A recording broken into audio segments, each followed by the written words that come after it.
Let's try and make sense of these developments in Pakistan. Tilak Devashar is a former member of the National Security Advisory Board. He's written multiple books on Pakistan. Former Special Secretary of the Research and Analysis Wing. Joins us on the show. Sushant Sareen is a senior fellow at the Observer Research Foundation with us on the show. Mr. Devashar, your reading of the situation in Pakistan right now, Noreen Niazi, Imran Khan's sister, just told me that Asim Munir is responsible. The situation worse than Nazi Germany.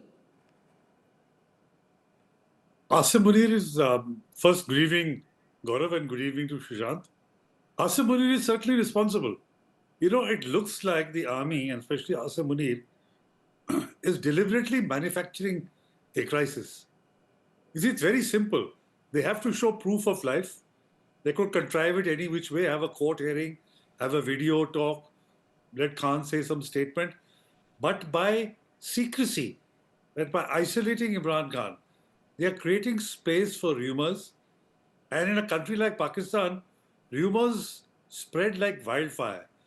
And because there is no information, there is an information vacuum, everybody believes that yes, and you know, Pakistan has had a history.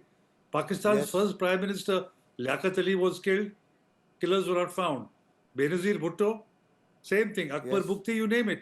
So there is a tendency in Pakistan for people to believe the worst. And in this case, because he's been kept secluded for 3 weeks to a month, nobody's met him, including his family, which as per court orders, they're allowed to. Yes. Despite the court orders, not that the courts matter in Pakistan, but still, for whatever it's worth. So it's deliberately, I think, manufacturing a crisis which need not, you know, all this thing need not have been done. But Sushant Sareen, why would Asim Munir be manufacturing a crisis? Because Noreen Niazi not only sounds very worried, she's now threatening Asim Munir, Shahbaz Sharif and the Pakistani establishment that if something happens to Imran Khan, then there will be consequences for the military establishment. That's not a threat. I think that's a reality. If something was to happen to Imran Khan, nobody knows how things will play out on the streets of Pakistan. What is surprising is that, you know, the drum beaters of this regime, the Muniristan regime, as I call it, these are characters who have been proclaiming, and these are all these journalists on these Geo Show and all these television screens that you see, who have been proclaiming at the top of their voice that Imran Khan is now finished, his party has been dismantled, nobody listens to him, even when he gives a call, nobody comes out, the street pressure is gone, the government is all powerful. And if after all of that, the government has to resort to this kind of measures, then I think there are some serious questions which arise. Secondly, please look at, Mr. Deveshwar has spoken about a past track record, but there is another very dubious track record of the Sharif family, for example, of how they torture their opponents. And of course, Asim Munir, given the kind of guy he is, don't put it past him. Remember that Asif Zardari, when he was in jail, Nawaz Sharif got one of his crony police officers to go into jail and cut Asif Zardari's tongue. So they have a track record of assaulting their political opponents whom they put in jail. Imran Khan is not entirely blameless in it. He tried to do certain things on his own self.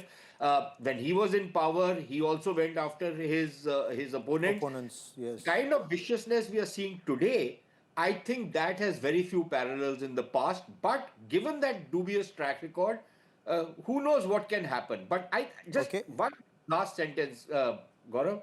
The problem for the regime is that it's deeply unpopular. Don't go after these manufactured verdicts in these tainted elections which they've won, which they claim that is the proof of their performance. The fact of the matter remains that they cannot allow Imran Khan freedom, because the moment he is free, this government will not survive. But they cannot keep him in jail indefinitely and keep him alive, because if something untoward was to happen, nobody will believe that it was out of natural causes. Everybody will believe that he was assassinated. And after that, I think what Imran Khan's sister just said on your program, I think that is something which it's basically a truism. That is going to happen. None of these guys will be safe nowhere in the world.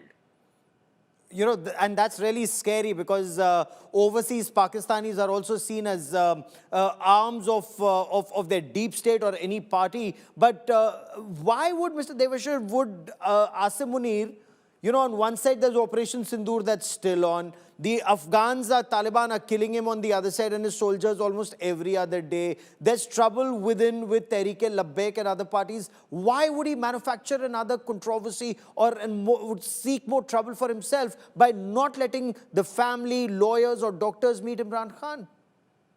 You see, right now, it is just one man's ambition which is creating all this problem. Asim Munir, though the 27th Constitutional Amendment has been passed, that notification, you see, both in India and in Pakistan, it is a bureaucratic system. The section officer of the Cabinet Secretariat or Ministry of Defense has to sign the order promoting him as the head of the Defense Forces and recommence his tenure as Army Chief. I was told that till at least 3 o'clock this afternoon, that notification had not been issued. Tomorrow is the last day for Asim Munir as Army Chief. At 5 p.m. on the 29th, he automatically retires, whether he wants to or not. So I think till such time as that notification comes, he takes over as Chief of Defense Forces and recommences his tenure as Army Chief. He is going to play as a pressure point on the government, merry hell. Now, it just so happens that Shehbaz Sharif, the Prime Minister, after his visit to Bahrain, has pushed off for 4 days to London. So he is effectively out of the country. He can't sign anything for the next 4 days. Now, whether this notification has already been signed and Munir is sitting on it, if he was sitting on it, he would not have let the Imran Khan situation deteriorate to such an extent. This is my reading. Why would he do that? He's got what he wanted. But, there is some slip between cup and lip. Everything was a done deal, but now suddenly everybody's waiting for notification. So, I don't know. I don't know what Sushant's take is, but I feel there is some slip between cup and lip. Oh, that's very, very interesting. It's like the Ides of March. They've come, but they haven't gone. Could there be a Brutus in Pakistan? Could there be a case like this, Sushant Sareen? Could there be trouble for Asim Munir, or he's too powerful as Field Marshal and, likely to be Chief of Defense Forces?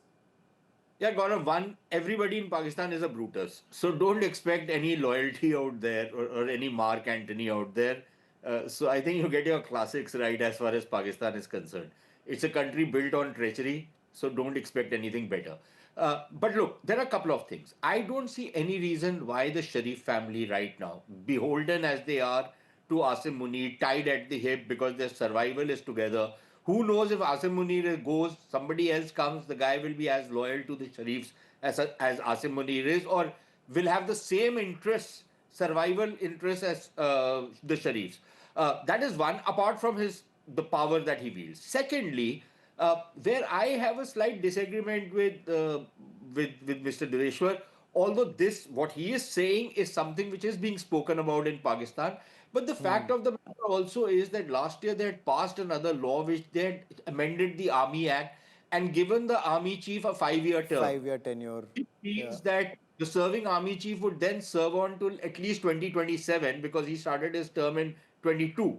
So he would be in power till 2027. The only thing which has changed is after the latest legal changes, there is this new post which he is going to hold co-terminus, which is the Chief of the Defense Forces.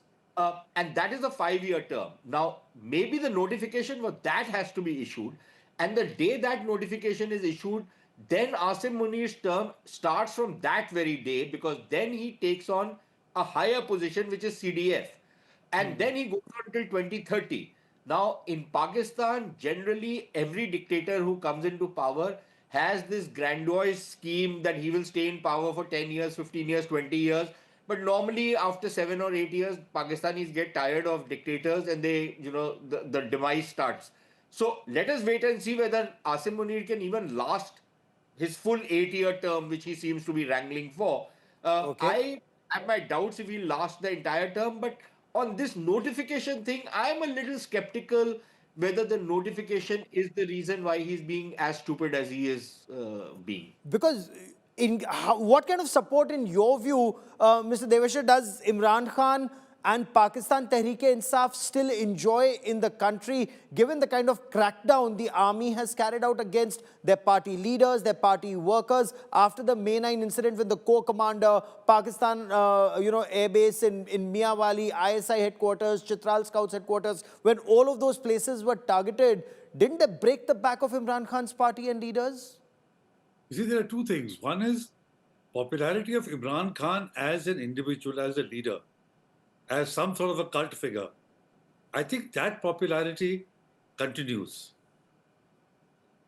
Then there is the question of popularity of Pakistan, this Tehreek-e-Insaf, PTI, in terms of electoral strength or in terms of coming out into the street. Now that's a bit dodgy. You're right. It has been demolished over the last couple of years. But were something happened to this cult figure, then all bets are off. Then whether it is the PTI, whether it's the general public, which may not be PTI supporters, are all going to be extremely alarmed.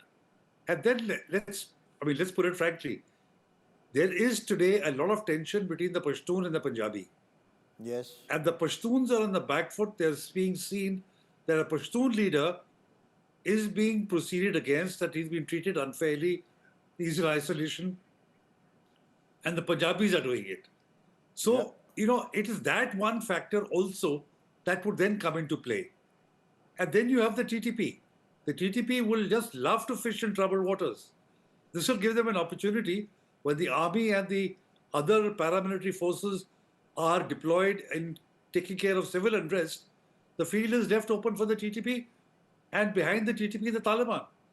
So, it's like a witch's brew. You don't know which way the situation will go and how out of hand it will get. Because the manner in which, one, Imran Khan Niazi, a very tall Pashtun leader, has been kept in jail, assaulted in jail, whatever condition he may be in. We don't even know if he's alive. And Sushant Sareen, you've seen what the Afghan media have reported. Any other information about his condition in jail? The manner in which Sohail Afridi, the chief minister of KPK, was roughed up. Clearly, the Pashtuns would be feeling very miffed right now. Yeah, I don't see why anybody should have any surprise that the chief minister of a state has been roughed up. Every prime minister goes into, from prime minister's house goes to Adiala jail anyways. So that's, this is Pakistani political culture. So I don't see roughing up a chief minister or doing stuff like that has any meaning at all. But look, as far as rumors are concerned, I don't think you can dispel all these rumors and call them complete fake news or fake information. There has, normally in Pakistan, somebody once said there are no rumors in Islamabad, only premature facts. So we don't know whether this is a premature fact, whether something has happened and that news has come out, because the Pakistani media is dead. The Pakistani media has no, guts to report on anything which goes against the interests of the regime. It's completely dead. So don't take any Pakistani media guy seriously, right? Anybody who's living in Pakistan, don't take him seriously at all. They don't know a damn thing. Or even if they know, they're not going to say anything because they're terrified. So much for independent and free media in Pakistan. But the fact of the matter remains that there are serious questions, Gaurav, which arise. That you have kept a guy against court orders. Again, Mr. Deveshwar is right. Courts have no meaning in Pakistan. Because Imran Khan himself said, the law in Pakistan is Asim law. Asim Munir decides what is going to happen, and that happens. All the legal stuff is all nonsense. It doesn't hold any water. All courts are redundant. The courts only pass judgments which suit the regime. Otherwise, there is no judgment which is passed. So in such a scenario, if you don't allow a meeting of an incarcerated leader, obviously questions are going to be asked given your past track record of assaulting people, torturing people, and actually assassinating leaders. So I think if there are questions being asked, there is a reason for it. And the only way you can dispel all those rumors, if at all those are rumors, is by actually proof of life, as Mr. Deveshwar was saying. Will there be proof of life? We'll be tracking that story very closely. Mr. Devashir and Sushant Sareen, many thanks for joining me.